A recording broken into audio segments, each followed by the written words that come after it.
Okay, thank you. What I'm going to do is we're going to go according to the agenda that's been set out. So I'd like to, each speaker is going to get up and just speak for maybe a short period, and then we're going to have a Q&A. Our first speaker today is Robert Martin, head of BOC Aviation, who I'm sure some of you are familiar with, being a very sizable aircraft leasing company that's headquartered here in Singapore, formerly known as Singapore Aircraft Leasing. So I'd like to invite Robert to come up to the podium and speak for a short period. Yeah, okay, you can speak from here. I'll speak from here, make it easier. Okay. Good morning, everyone, and welcome to our home city, Singapore. We're delighted to have everyone here. BOC Aviation, we're a company who's been headquartered here in Singapore now for over 18 years. As Leithen mentioned, originally known as Singapore Aircraft Leasing Enterprise, we've grown our business to be a fleet now of over 180 aircraft, a mixture of wide bodies and narrow body planes, all the way from sort of the A320, 737 family.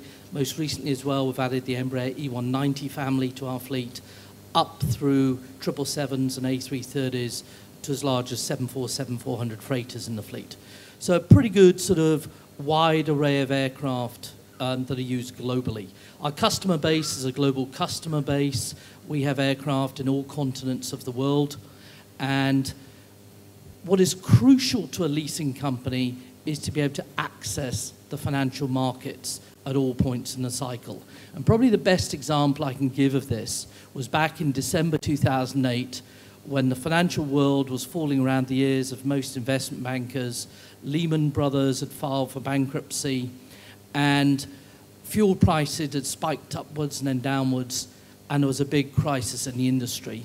We were able to put $2.5 billion to work during a 3-month period, buying 45 aircraft, 777s, 737s, and because we put our financing in place early, we had access to both debt and equity, and were able to move quickly.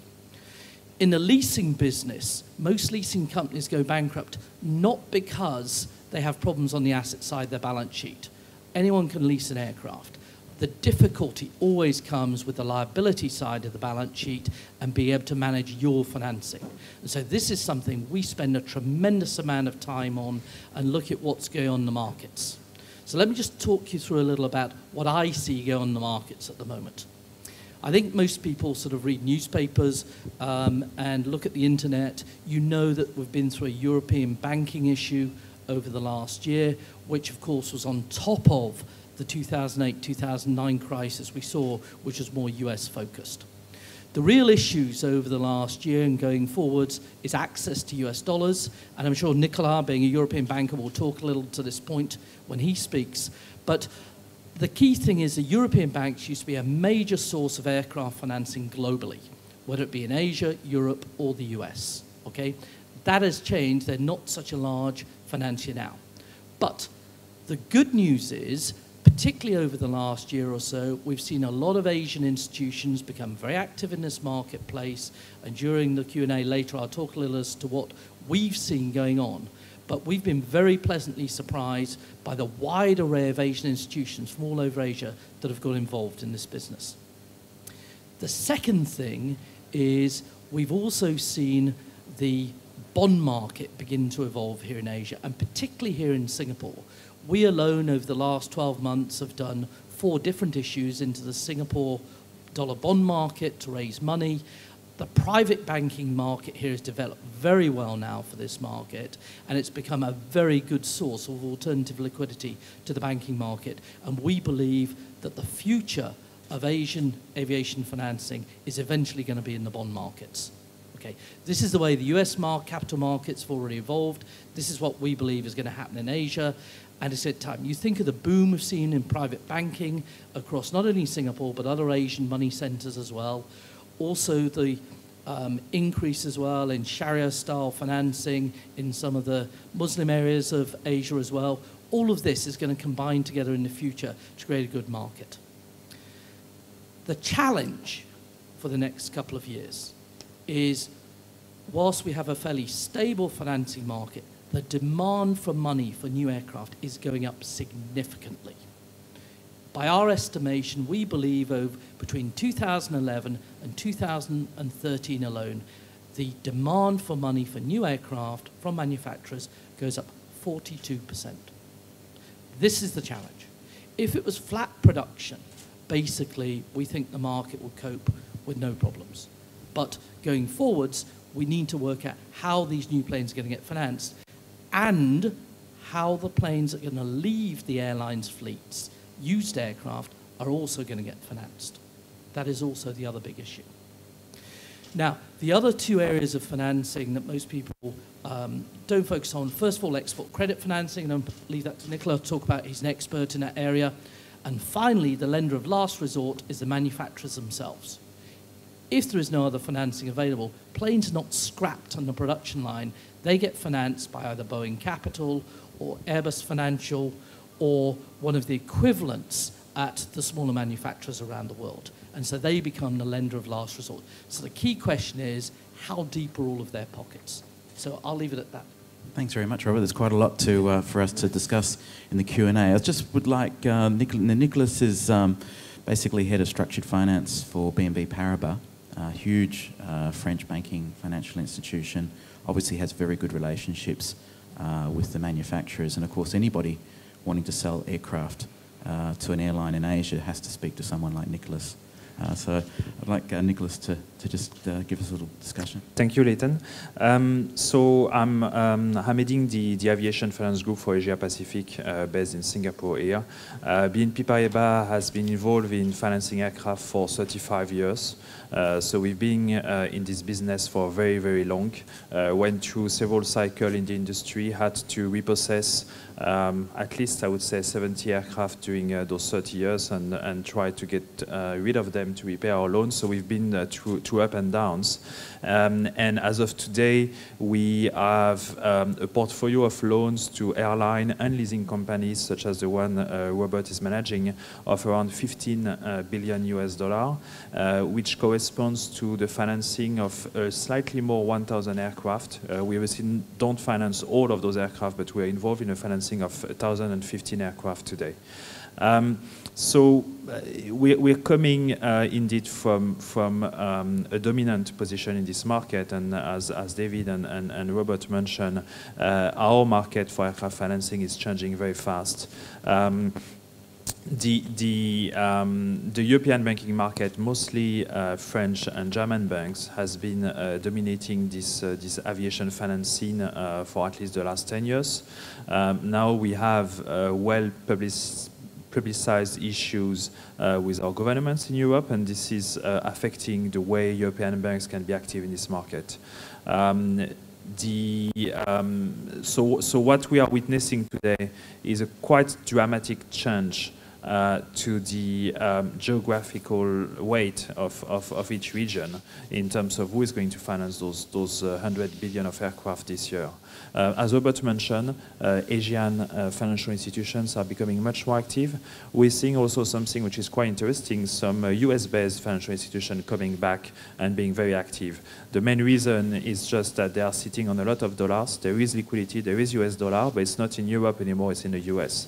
So you're seeing people like JP Morgan, for instance, who has never been active for years in aviation finance, now coming and putting very large amounts at work just because they have the retail banking network in the US that allows them to get access to US dollar. So they have, in a way, an opportunistic approach to it, whereby, because pricings have gone up, margins have gone up a little bit, they are much willing to put their dollar at work in this industry. However, they would do that only for situations so far where they get a guarantee from export credit agencies, which is an area we'll definitely speak about. So some US banks becoming much more active than before, Asian banks becoming more active than before, and as Robert mentioned, the capital market being much more important than they were before.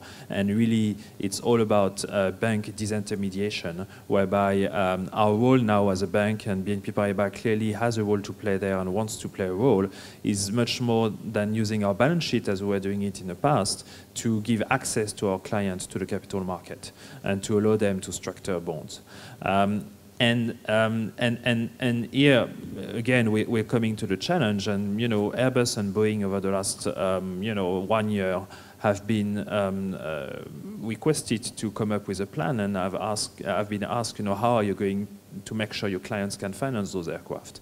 And we agree, and I agree with what Robert said, that capital markets in the US and in Europe, they exist and they are pretty well developed, but in Asia are going to come up and to increase in importance in this market. That's very obvious. Local banks will also be more active. However, our opinion is that the Asian banks and the capital markets will most probably be available only to the first-tier players, to the very the very well-known brand names in the region, the Cathay Pacific, the Singapore Airlines, the BOC Aviations, will have no problem accessing capital market and will have no problem getting loans from Asian banks. However, the smaller name, the second-tier, the third-tier airlines, will find it much more difficult. That's our opinion. This is indeed where export credit will still be extremely important.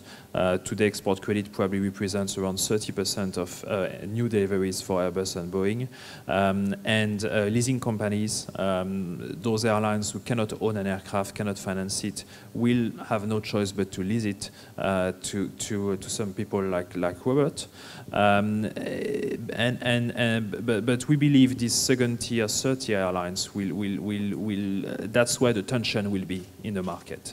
The first-tier boys will manage to have access to capital markets. Then one thing I like to mention also on the capital market, and which is one of the challenge, is, as Robert mentioned, the Singapore scene has developed very well.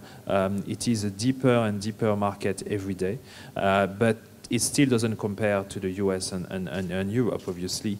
And the issue that we're going to have in Asia is that, unlike the US, where you have a very deep and well-tested capital market, unlike in Europe, where you have still money out there, but you have one single currency, in Asia, we're looking at separate pocket of liquidity in each different market. And that's a little bit of the challenge, is that a nice big airline like Cathay or Singapore Airline or BOC Aviation will have no problem issuing a Singapore dollar bond, will have no problem to issue a Hong Kong dollar bond, will have no problem tapping the Japanese yen market.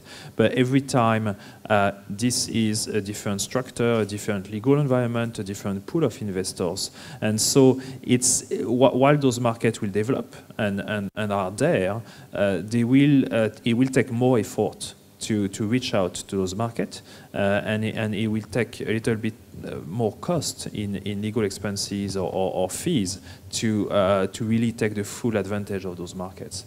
So that's the way to go, but it's not going to be an easy way, and it's going to require all of the actors of this market to work together in order to make sure we find a solution to this challenge.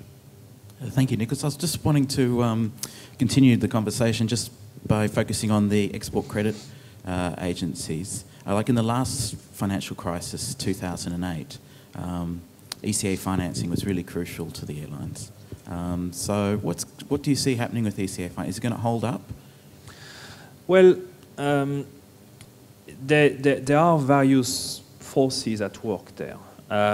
Clearly, there is a need. As commercial banks generally are withdrawing, and as the Asian banks will probably not be able to fill up the gap left by European banks, the export credit will have to stay at the very high level of what I was telling, around 30%, or maybe up to 35 or 40% of deliveries by Airbus and Boeing going forward, whereas in the past it was as low as 15%. So we definitely have to stay at this level, and there is a need for the export credit agencies to be as active as they have been in 2009. However, I would say the forces that are working against the ECAs is the ECAs themselves. At the end of the day, especially when it comes to European governments, these are governments who are giving guarantees guaranteeing the risk of an airline, in the far Indonesia or far Australia. And this is, in a way, going to the balance sheet of those European states that today are too much indebted. So we can see, especially for Airbus and the European ECAs, that there is a wish to, at least there was before at least last year, there was a wish to be less active because they just didn't want their government to get more indebted. And even if the rating agencies wouldn't really count the export credit exposure to the debt of the government, it's still potentially something that may become a debt. And so they didn't want to expand that much. There was also another force that is playing, is that the ECAs have come up with the opinion that some airlines or leasing companies that were using export credit were just arbitraging the pricing, which was very cheap compared to the commercial loan pricing, and didn't really need the ECAs, and were just after cheap loans that, if you have a choice between a very expensive commercial loan from a bank and a cheap loan from export credit, you should go for it. That's in the best interest of your company. And the ECAs wants to change that. Again, the big boys like Singapore Airlines, Cathay Pacific should not get export credit because they probably have to pay a little bit more for their bond, but they don't need that. The export credit agencies really want to become the lender of last resort before the manufacturer, which is the real one indeed. And so what they have done is that they have changed quite a lot of the rules. And generally speaking, I would not go into the details of the rules because they are extremely complicated. So first, they are more complicated. And what you have to keep in mind is that they are much more expensive. And with the goal being that they want to track much more the commercial loan market and be in line with what commercial banks are offering in order to prevent airlines and leasing companies who shouldn't have access to it to tap this resource and to make sure that it only goes to those airlines who really need export credit. So it's really difficult my opinion is that it will stay flat. People would want ECS to increase again, but ECS don't want, and also they want to really focus only on those actors of the industry who really need them. I don't know, Robert, if you want to comment on that, because you've been using export credit yourself quite a lot, actually. Okay. Maybe first of all, I'd just like to clarify how most export credit works. There's two elements you need to take into account in export credit.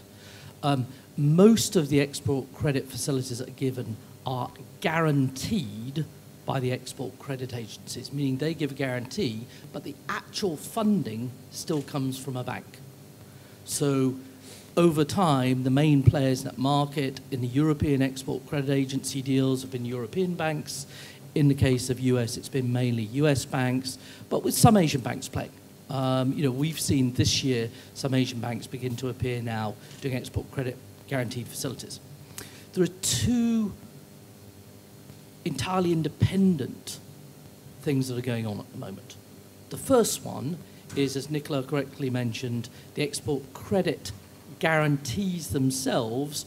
The pricing of those is going to change. In 2011, there was a change to the rules.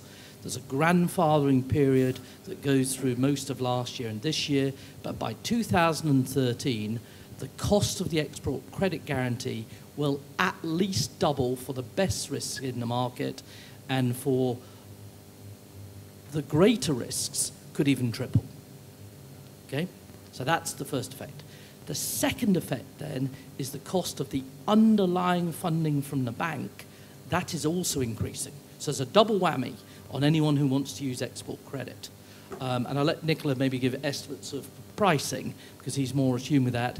But I can tell you this is having a significant upward pressure on the cost of financing to anyone who's buying an aircraft direct from manufacturer, that will take place definitely in 2013, and for people who are getting commitments this year.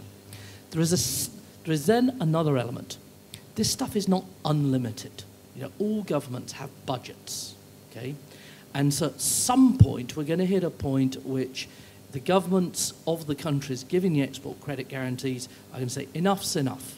We've got other priorities like health that they need to deal with in their government budgets, and we can't just put all this money, all the guarantees, onto the aviation industry. So effectively, the aviation industry is competing with other priorities in governments. And this year, US Exim Bank, in May this year, are due to get close to their total commitments that they're presently allowed to do. This needs to be renewed. In any normal year, we wouldn't be worried about it. We'd say, this will happen. However, this year is a very busy year in US legislation, where you have a pretty much deadlocked government, and so there could be a delay this year.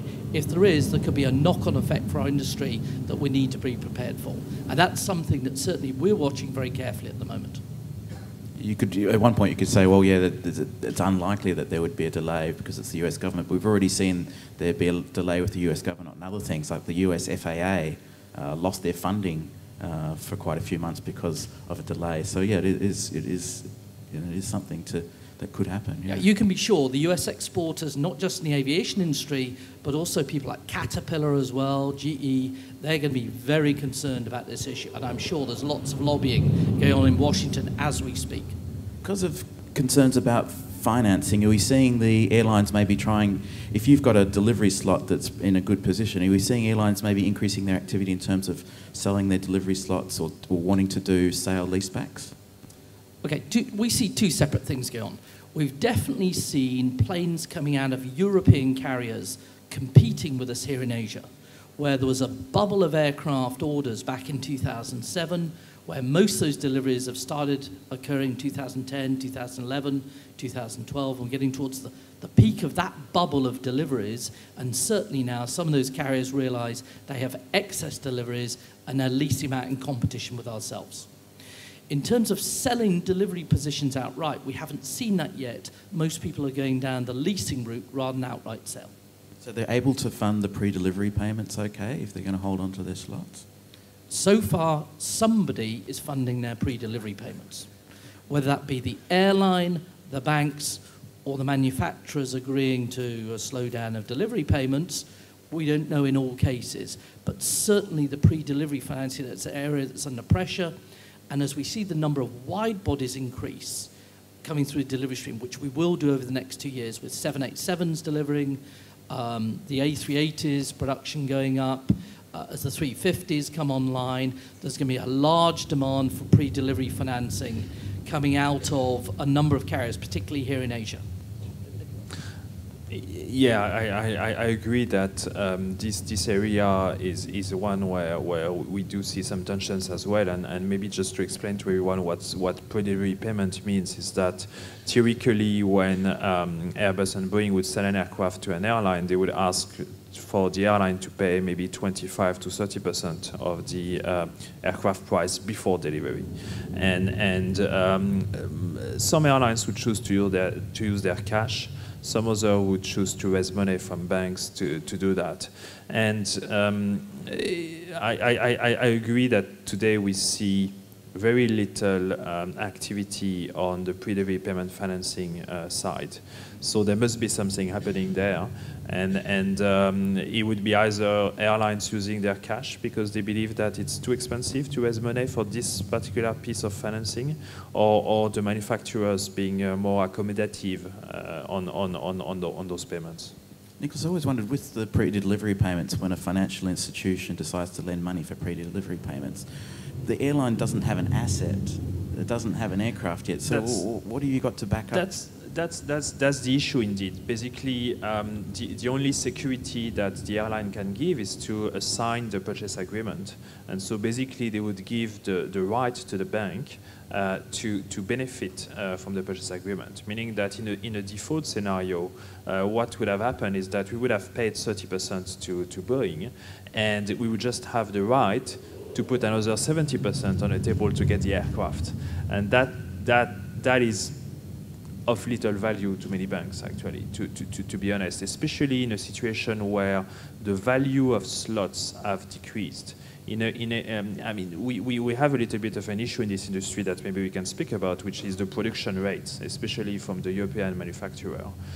If today we would know that there would be a lot of airlines that would be after having a 2013 deliveries on the Airbus A320, for instance, then we could, be quite comfortable to do PDP payments because we would know that, okay, we've paid 30%, we can easily put those 70 and sell the aircraft at 100 and repay our loan. But in the current environment, because production rates are so high and because, as Robert was mentioning, some airlines have probably ordered too much, most banks would not be very confident that they can easily sell those aircraft that they could have to purchase after a PDP financing. So that's also one of the reasons why this is quite difficult for banks to look at those financings today. Robert, shall I just mention, because of what Nicolas mentioned, we've become more active ourselves in the pre-delivery financing market. As you may know, BOC Aviation is part of Bank of China, one of the world's largest aircraft financing banks, with probably total exposure around 20 billion to this industry. We looked at this and we said, rather than do it through the bank, we're doing it through the leasing company. And what we do is we take the actual aircraft orders under our own contract, because we're used to contract with manufacturers. That's part of our business. And so we procure the aircraft, we pay the pre-delivery payments ourselves to the manufacturer, and then obviously charge a commitment fee then to the airline for doing this on their behalf. And then we deliver the plane on delivery to the airline, and basically normally on a long-term lease. See, I wasn't aware that you were involved in pre-delivery payments. Okay, so you learn everything here. I was going to ask you in terms of purchase leasebacks. Like back in the good old days, airlines actually made quite a bit of money. They'd buy an aircraft and then they'd sell it to a leasing company at a profit, and then you'd look at their quarterly results and there'd be an increase in the quarterly results because they'd sold maybe one or two 737s. But because there's so many aircraft coming into the market, and we've got some countries where there's an overcapacity and airlines are having to reduce the number of aircraft they have, are they still able to make a quick profit when they sell to a leasing company, or is it getting to the point where they're not making any profit? Okay, two things. Firstly, now the accounting rules are much stricter today than they were 10 years ago. Even if they make a profit, they have to spread it over the leaseback period. And so you won't see lumpy immediate profits on a sale. So if they have a 10-year leaseback period, they'll have to spread the profit over that 10-year period for accounting purposes. The second thing is, because during the period, particularly 2006 and 2007, airlines were starting to place larger orders. As you get towards the end of those orders, escalation has built up in the order, or inflation in Conman's terms. And what that means is the ability then to take a profit out of those contracts then becomes much more limited. And so these days, the amount of profit potential people can make from a day one sale leaseback is a lot less. But that doesn't stop people doing sale leasebacks on older planes, because what you tend to find is airline depreciation tends to be faster than leasing companies, and so there is essentially an arbitrage there where a lot of airlines may take a plane on a bank financing for the first 7 to 10 years and then do their sale leaseback, when of course they can still take a gain on sale out and do a sale leaseback. I was also wanting to get on to the topic of new aircraft. Like traditionally, when a leasing company purchases an aircraft, they believe that they're getting an asset that's going to be good for the next 25 years and provide substantial revenue for 25 years. But we've got a situation in the market now where you've got the manufacturers coming out with re-engineering of an existing platform, but there's also the thing on the horizon of a potentially new narrow body, which could then, if that happens, then would impact on the residual values of what's out there today. So I was wondering, Robert, do you see that the aircraft that Boeing and Airbus are bringing out, are they going to be good assets for 25 years? In terms of operation, yes. Now let's talk about the economics. In the short term, we're not concerned about Neo and Max. Why? Because they don't deliver until the second half of this decade. So no airline can take delivery of a Neo or Max today. Okay, so it can't affect today's residual values because supply and demand in the marketplace is based upon what's going on in the market today. However, We do believe that too many single-aisle aircraft are being produced at the moment, are being put into the marketplace. How do we know that? We can feel it because in the second-hand market, rates are under pressure. And particularly in the smaller single-aisle, the A319s, the 737-700s, we can definitely feel that effect at the moment. And so we are concerned in the short term about it. And that's simply because manufacturers' production has gone up quicker than economic growth. And that's never good for our industry. Okay, you always end up with a short-term bubble effect, and what happens is, because people can get export credit and financing for new planes, they'll take a new plane rather than keep an older plane or take an older plane. The second reason why people do that, we're in a very low US dollar base interest rate environment at the moment. So the difference in lease rental between a new plane and a 10-year-old plane today is very small. When interest rates move up to a more normal 5%, which we see over a cycle from the 1% base rate we see today, that gap will widen. And suddenly then, it's a lot less attractive to have the new plane relative to the used plane. Okay. Now let me deal with sort of Neo and Max and whatever may come after it.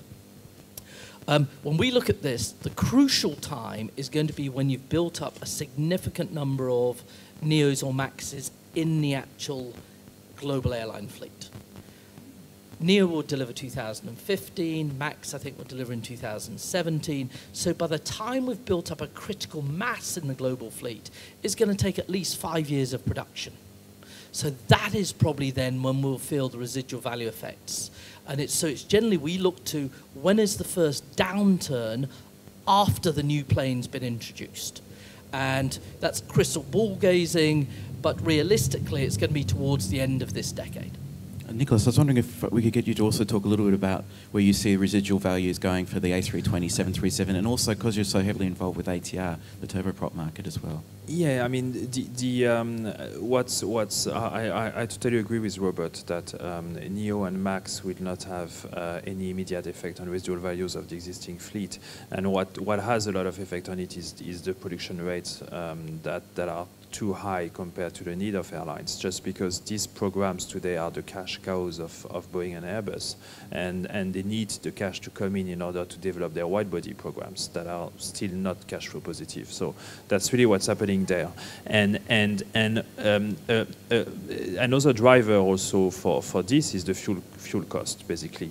For an airline, ordering a brand new A320 rather than a 10-year-old one or 15-year-old one, I mean, the brand new one will have a lower fuel burn, will have lower maintenance cost, and generally will have lower operational cost. And so what we're seeing is a shortening of the economical cycle for those aircraft. As airlines wants to keep their costs down, they would order a new aircraft to have a competitive edge compared to the competition. And as up until recently, as Robert was mentioning, export credit was widely available. There was no real issues of financing those aircraft. And so that has an effect on residual values, and we are witnessing it, as Robert was saying, to the lease rates. We are witnessing it also by some rather young units that go for scraps or for parting out. We're seeing, A319 that are 10 years old, 12 years old that go to part out, which whereas you wouldn't have expected that to happen until they are 20 years old. There is that thing going on, and when you look at ATR, as you were mentioning, here is the flip side, because turboprops are so much more economical in terms of fuel burn. For certain missions, obviously, a turboprop cannot have the same mission as an A320 or 777 or any other aircraft. But for those missions that are relevant for this aircraft, this is a very cheap aircraft to operate. That in our mind explain a lot of the recent orders that have been done on ATRs, mostly driven by the fuel price. With the ATRs, how many years do you think the asset's good for? It's a bit of a strange market because there's much more imbalance compared to the jet market, where Airbus and Boeing are more or less splitting the market half-half today, and there's a lot of competition between the two of them. There's a lot of new products coming in, and really the competition is very high. In the turboprop market, ATR has had a very successful last 5 years, when Bombardier had a bit less of a success on with the Q300 and Q400. So I think there's less pressure for ATRs to come up with a new product. So we're seeing here a bit more of a stable market. What ATR is considering, as far as I understand, is maybe to go a little bit higher in terms of the number of seats and to go from the 70 seat more to the 100 seat area, which is maybe something they would do. But generally, because there's a bit less of competition, we see less new products coming in. Well, in the interest of time, I'd like everyone to give a round of applause to our two speakers. And I'm going to, after the two speakers have left the stage, we're going to set up for the next panel. Thank you.